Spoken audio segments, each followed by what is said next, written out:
മുതലാളി, സോറി സഖാവേ, ഞാനകത്തായി. അയ്യപ്പന്റെ സ്വർണം കട്ടെന്ന് അവർക്ക് മനസ്സിലായി. നാട്ടുകാര് മണ്ടന്മാര് ഇതൊക്കെ മറക്കും. നീ സമാധാനപ്പെടും. മുതലാളിയെ ഞാൻ മറക്കത്തില്ല.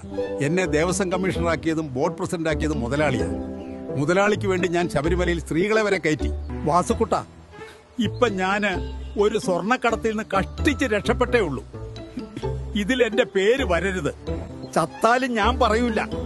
ഞാൻ അടിമക്കമ്മിയല്ലേ. എനിക്ക് പറയുന്നത് കേൾക്കാനല്ലേ അറിയൂ. എനിക്ക് വിഷമമുണ്ട് വാസു.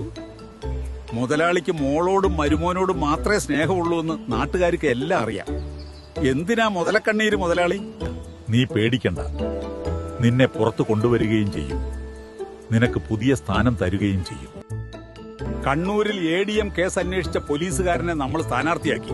പിന്നെയാണോ അയ്യപ്പന്റെ സ്വർണം കട്ട നിന്നെ? ധൈര്യമായി പോയിട്ട് വാ. ഇടതും മതിയായി, വലതും മതിയായി. ഇനി വരണം BJP.